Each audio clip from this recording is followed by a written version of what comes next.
है अस्तु जी अस्तु। जी आ रही है। अस्तु। तो मेरा जो प्रकरण है वह है अधिगम को प्रभावित करने वाले कारक। तो अधिगम के बारे में इससे पूर्व आपने अधिगम की इकाइयों के बारे में पढ़ा होगा, अर्थात पढ़ेंगे। जिसका प्रकरण आज हुआ नहीं है वो कल होगा। तो मैं अपने प्रकरण के अनुसार एक प्रश्न पूछना चाहता हूँ कि अधिगम को प्रभावित करने वाले कारक कौन कौन से हैं और कितने हैं। यदि किसी को उत्तर आता है तो राइज हैंड करके उत्तर दे सकते हैं।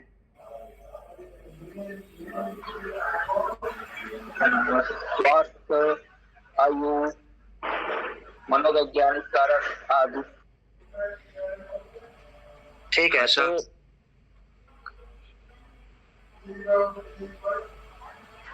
तो शैक्षिक कारक भी हो सकता है महोदय। ठीक है। और अधिगम को प्रभावित करने वाले मुख्य रूप से तीन कारक हैं: व्यक्तिगत कारक, शैक्षिक कारक और सामाजिक कारक। ठीक है। तो मैं भी तीन कारकों के बारे में आपको बताऊंगा जिसके बारे में मैंने थोड़ी जानकारी इकट्ठा करी है।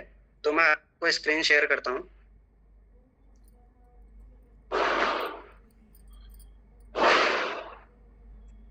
तो मेरी पीपीटी आपको दिखाई दे रही है?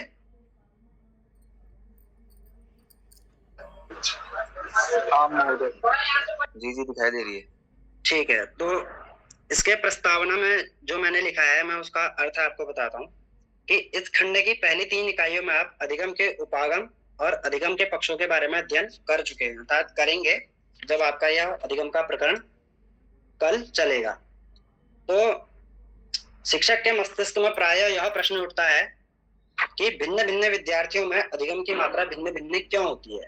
तो इस प्रश्न का निवारण करने के लिए हम इस इकाई में अधिगम को प्रभावित करने वाले तीन कारकों के विषय में चर्चा करेंगे। तो वे कारक, वातावरण संबंधी कारक तथा सीखने के तरीकों से संबंधित कारक। तो तीन टॉपिक हमारे पास हैं। तो उन तीन टॉपिकों में अलग अलग बिंदुओं के द्वारा मैं आपको अधिगम को प्रभावित करने वाले कारकों के बारे में बताऊंगा। तो शिक्षण प्रभावितुम कुर्वन्तः व्यक्तिगत कारकः। तो शिक्षण को प्रभावित करने वाले व्यक्तिगत कारक के बारे में मैं आपको बताऊंगा। तो अधिगम की प्रक्रिया विभिन्न प्रकार के व्यक्तिगत कारकों के द्वारा प्रभावित होती है। महोदय थोड़ा जूम कर सकते हैं स्क्रीन को? जी जी जी, अभी सही है? जी ठीक है। ठीक है। तो अधिगम की प्रक्रिया विभिन्न प्रकार के व्यक्तिगत कारकों के द्वारा प्रभावित होती है। तो इन कारकों के बारे में विस्तृत जानकारी अगर एक शिक्षक या अभिभावक को बच्चे के अधिगम को समझाने में और उसको निर्देशन करने में प्रदान करने में जो सहायता प्रदान होती है। तो अधिगम की प्रक्रिया को प्रभावित करने वाले कुछ व्यक्तिगत कारकों को इस प्रकार वर्गीकृत किया गया है। जैसे पहला है संवेदना प्रत्यक्षीकरण और दूसरा है आयु और परिपक्वता। तो पहला है संवेदना प्रतीतिश्च। प्रतीति का अर्थ होता है प्रत्यक्षीकरण, अर्थात जो सामने हमारे प्रत्यक्ष हो रहा है। और संवेदना का अर्थ होता है संवेग, मतलब इंद्रियों के बारे में जानकारी। तो बताते हैं, विद्यार्थी के सामान्य स्वास्थ्य के अतिरिक्त संवेदना तथा प्रत्यक्षीकरण ऐसे मनोवैज्ञानिक कारक होते हैं। अच्छा, मैं आपसे कहना चाहूंगा कि जो मैं पीपीटी शेयर कर रहा हूँ इसे आप लोग अपनी स्क्रीन में जूम कर सकते हैं, क्योंकि मुझे बार बार ऐसे खिसकाने में थोड़ी समस्या हो रही है। आप लोग के स्क्रीन में भी ये चीज जूम हो जाएगी।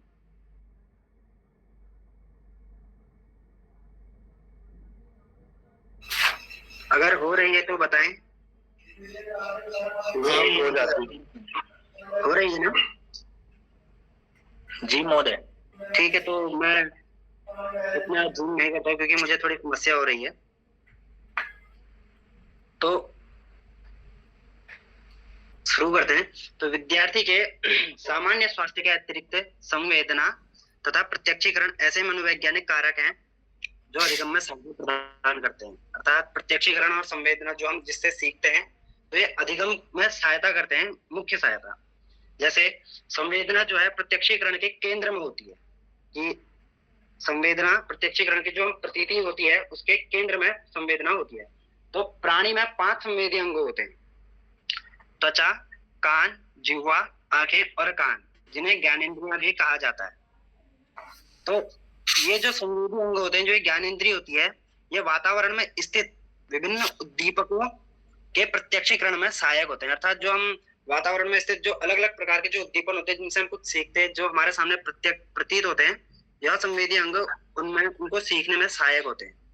यदि किसी संवेगी अंग में किसी प्रकार का कोई दोष आ जाता है तो उससे अधिगम पर प्रभाव पड़ता है।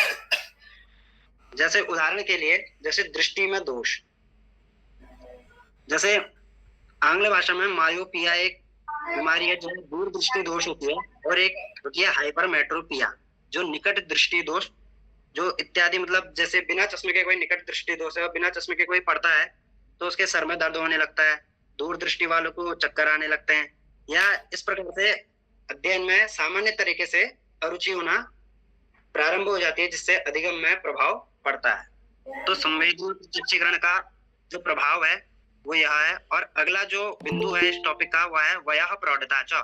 वयः का अर्थ होता है आयु और प्रौढ़ता का अर्थ होता है परिपक्वता, मतलब परिपक्व होना, बढ़ना, वृद्धि होना, विकास होना। तो अधिगम के प्रत्यक्ष रूप से आयु तथा परिपक्वन पर निर्भर करता है। जो अधिगम अगर हम प्रत्यक्ष रूप से देखा जाए तो आयु और परिपक्वता किसके अंदर कितनी है उस पर निर्भर होता है। तो जब तक व्यक्ति सीखने के प्रति पर्याप्त रूप से परिपक्व नहीं होता है तब तक अधिगम निष्पन्न नहीं होता, तब तक वो सीख नहीं सकता है। जब तक उसकी सीखने के प्रति पर्याप्त रूप से उसका परिपक्वन नहीं होता है, मतलब परिपक्व नहीं होता है और आयु उसकी ज्यादा नहीं होती, तब तक वह सीख नहीं सकता है। तो कुछ विद्यार्थी जो है छोटी उम्र में ही अधिक सीख लेते हैं, तो छोटी उम्र में अधिक सीख लेते हैं, और कुछ विद्यार्थी उसी पाठ्यक्रम को सीखने में अधिक समय लगा देते हैं। जैसे वास्तविक आयु के साथ साथ मानसिक आयु भी बढ़ती है। जैसे जैसे छात्र की आयु बढ़ती है वैसे वैसे उसका बौद्धिक विकास भी होता रहता है। आयु में वृद्धि का अभिप्राय बौद्धिक परिपक्वता से होता है। मतलब आयु में वृद्धि का अभिप्राय है कि जैसे जैसे आयु बढ़ेगी वैसे वैसे बौद्धिक परिपक्वता अर्थात बौद्धिक स्तर भी बढ़ता है। तो परिपक्वन का नियम क्या है? तो परिपक्वन का नियम हमें इस बात की चेतावनी देता है कि विद्यार्थी को जबरदस्ती अधिगम नहीं कराना चाहिए। और कब तक नहीं कराना चाहिए? जब तक कि वह विशिष्ट कौशलों से सीखने के लायक नहीं होता है। अब यदि हम किसी छोटी उम्र के बालक को हम बड़ी कक्षा की पाठ्य वस्तु पढ़ाने लगे और वह सीख नहीं पाएगा क्योंकि उसको उस विषय के बारे में विशिष्ट ज्ञान है नहीं। तो जब तक विशिष्ट ज्ञान आएगा नहीं तब तक परिपक्वता होगी नहीं, और जब तक परिपक्वता होगी नहीं तब तक वह सीखेगा नहीं। तो इसलिए परिपक्वन का नियम हमें यह बताता है कि किसी भी छात्र को जबरदस्ती नहीं पढ़ाना चाहिए जब तक वह उसके योग्य नहीं होता है। तो इस प्रकार से जो आयु और परिपक्वता है वह अधिगम पर इस प्रकार से प्रभाव डालते हैं। तो हमारा जो दूसरा टॉपिक है वह है वातावरण संबंधी कारक। तो वातावरण संबंधी कारक में पहला बिंदु आता है पर्यावरणीय कारक, मतलब पर्यावरण के अनेक कारक। अब वातावरण संबंधी कारक में हम बताएंगे, उससे पहले अगर आपको इन दो बिंदुओं के बारे में कोई प्रश्न हो तो आप पूछ सकते हैं।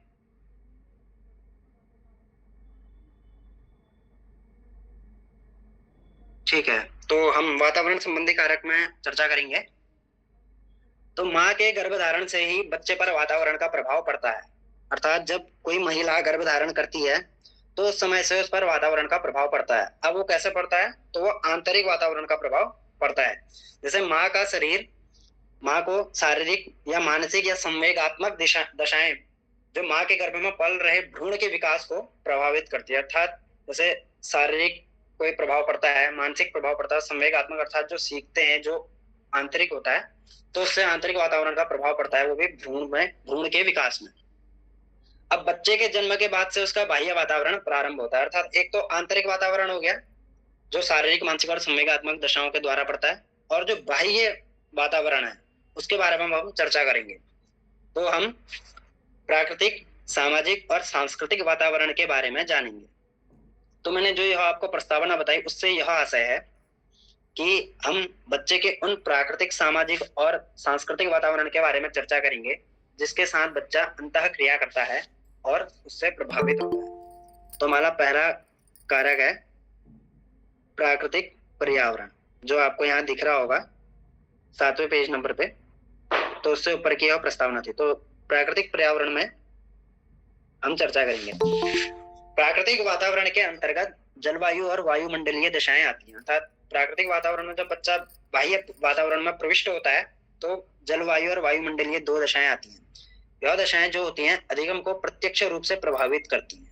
जब वो कुछ सीखता है तो वह प्रत्यक्ष रूप से मतलब प्रतीत होते हुए उसको प्रभावित करती हैं। एक स्टडी के दौरान यह पाया गया है कि अधिक ताप तथा आर्द्रता जो है मानसिक क्षमता को कम कर देती है। अर्थात जहाँ अधिक गर्मी होती है या जहाँ अधिक उष्ण होती है वो जो है मानसिक क्षमता को कम कर देती है। जैसे गर्म स्थानों पर रहने वाले जो व्यक्तियों की बौद्धिक निष्पत्ति और सृजनात्मकता होती है वो बहुत कम होती है जो ठंडे इलाकों में रहते हैं उनके मुकाबले। तो यह एक फैक्ट है कि इसी कारण सुबह का समय ही जटिल कार्यों को करने के लिए उचित माना जाता है कि सुबह का समय ज्यादा गर्म रहता नहीं और तापमान ज्यादा रहता नहीं है, तो इस कारण जटिल कार्यों को सुबह करने के लिए उचित माना जाता है। और जहाँ आर्द्रता तथा तापमान के बढ़ने के कारण मानसिक क्षमता कम हो जाती है तो इसलिए वहां के लोगों का मानसिक स्तर काफी कम होता है। दूसरा बिंदु हम पढ़ेंगे सामाजिक पर्यावरण में। तो सामाजिक पर्यावरण क्या है? तो सामाजिक पर्यावरण जो सामाजिक वातावरण होता है वह घर, विद्यालय और बच्चे के आवासीय वातावरण से संबंधित होता है। अर्थात समाज के बीच में जब बच्चा रहने लगता है और क्रियाकलाप सीखता है तो वह घर में हो सकता है, विद्यालय और जहाँ वो रहता है आवासीय वातावरण से संबंधित होता है। जहाँ वो रहता है वहां का वातावरण से वो संबंधित होता है।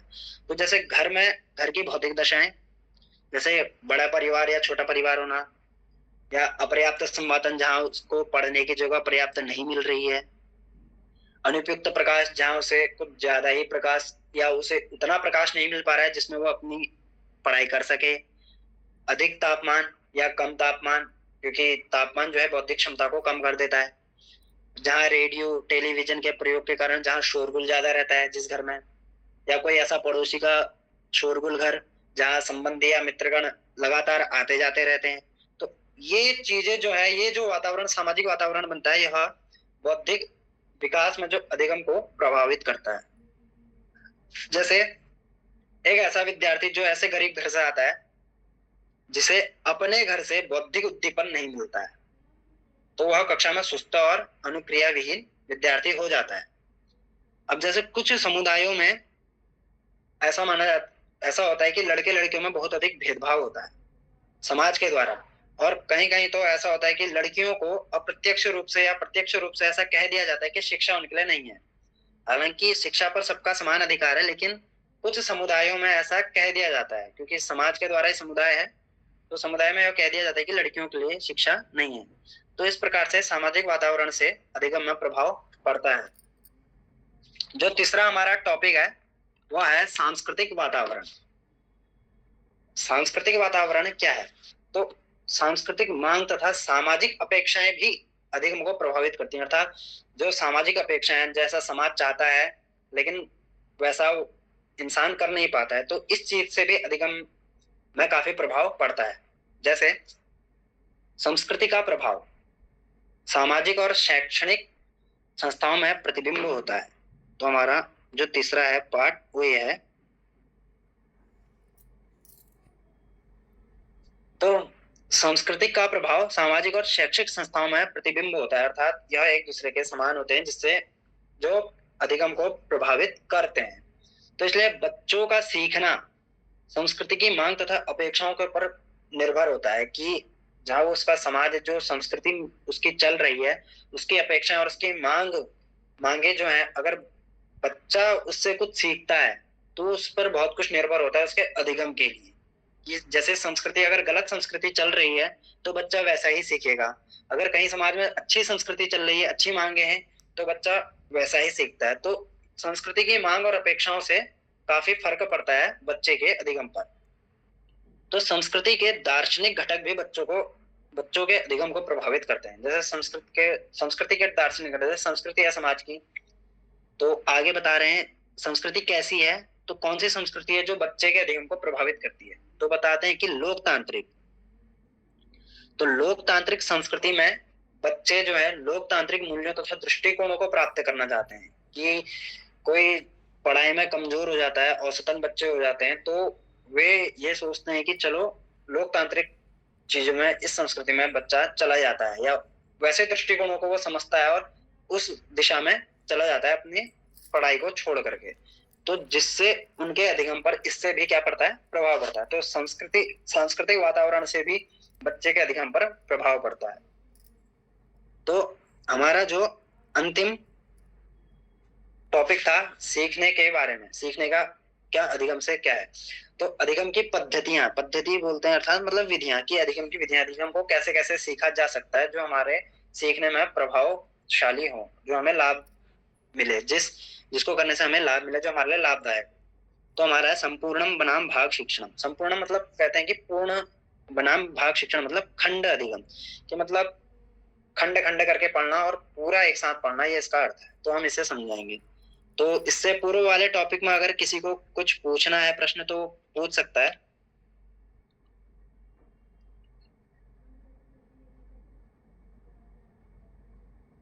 ठीक है, तो हम तीसरा टॉपिक चलते हैं, अधिगम की पद्धति।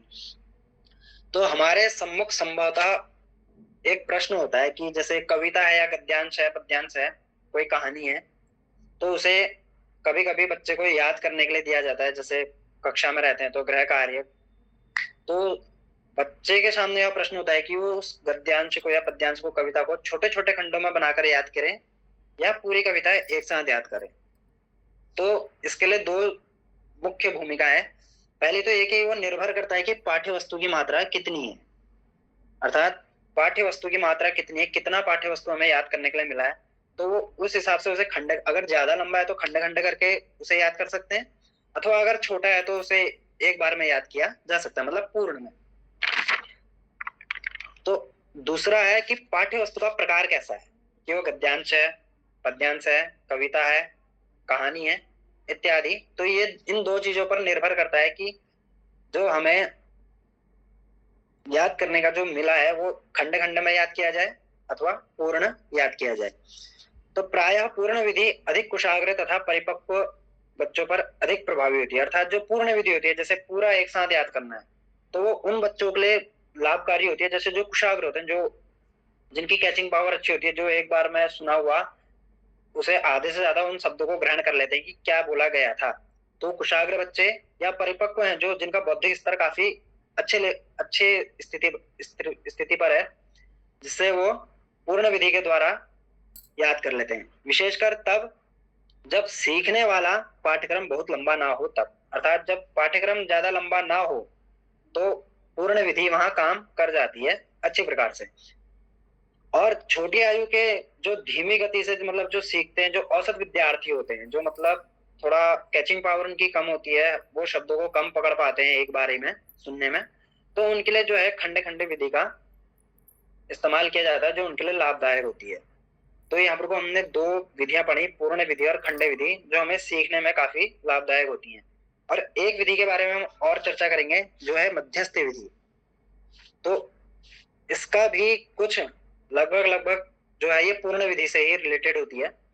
तो जब अधिगम की पाठ्य वस्तु अधिक लंबी या कठिन होती है, जब अधिगम हम सीख रहे हैं उसकी पाठ्य वस्तु पर निर्भर करता है कि वो कैसी है, उसकी कितनी मात्रा है।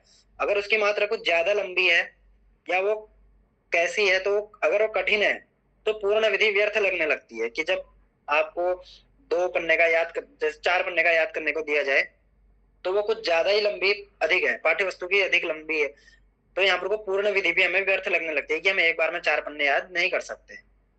तो वहां पर को क्या किया जाए, तो इस कठिनाई को दूर करने के लिए पूर्ण विधि में सुधार किया गया कि जो पूर्ण विधि है, जो हम लंबा पाठ्यक्रम एक बार में याद नहीं कर सकते हैं, उसकी विधि में सुधार किया गया। तो इस सुधार के आधार पर कठिन शब्दों या वाक्यांशों को पूर्ण विधि को शुरू करने से, तो पूर्ण विधि को शुरू करने से पूर्व ही बच्चों को समझा दिया जाता है कि जब अधिक लंबा पाठ्यक्रम होता है, पाठ्य वस्तु होता है, तो उसके कठिन शब्द होते हैं और जो कुछ कठिन वाक्यांश होते हैं, उनको जो शिक्षक जब छात्रों को पढ़ाता है उससे पहले ही वह उन्हें समझा देता है कि यह विधि लंबे शब्दों वाली विषय वस्तु तथा अधिक तर्क पारक समष्टि के लिए प्रस्तुत होती है। अर्थात यह जो अधिक लंबी शब्दों वाली जो विषय वस्तु हम आपको पढ़ाएंगे और इसमें जो कठिन शब्द होंगे, जो कठिन वाक्यांश होंगे, इनके बारे में उन्हें पहले ही समझा दिया जाता है। लेकिन जो कठिन शब्द और जो वाक्यांश रह जाते हैं, जो अपरिचित भाग होते हैं, उनको वह उनके लिए छूट ना जाए, वह भी उनके समझ में आ जाए, उसके लिए उन्हें रेखांकित कर दिया जाता है, जिसे अंडरलाइन कहते हैं। कि जैसे कोई कठिन शब्द होते हैं या कुछ मुख्य टॉपिक होते हैं तो वे छूट ना जाएं, और लंबी पाठ्य वस्तु है तो उनके नीचे अंडरलाइन कर दिया जाता है, जिसे बच्चे हेडिंग बनाकर भी अपने समझने के लिए लिख लेते हैं, तो उसे मध्यस्थ विधि कहा जाता है। अर्थात पूर्ण विधि और खंड विधि में यह है कि खंड विधि थोड़े लंबे पाठ्य वस्तु को खंड खंड करके याद करने में औसत विद्यार्थियों के लिए लाभदायक होती है, और पूर्ण विधि जो है कुशाग्र बच्चों के लिए, जो परिपक्व होते हैं, जिनका बौद्धिक स्तर अच्छा होता है,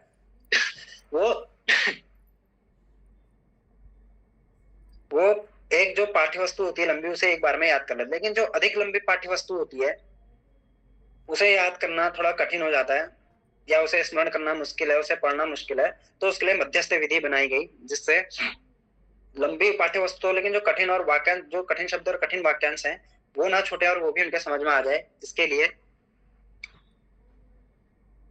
मध्यस्थ विधि का प्रयोग किया गया। तो मेरा जो टॉपिक था वो यहीं समाप्त होता है। अगर किसी को कुछ प्रश्न है या कुछ पूछना है तो पूछ सकते हैं।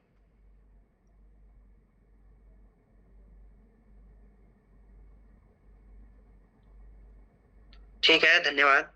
मेरा पाठ्य वस्तु यहीं पे था। धन्यवाद।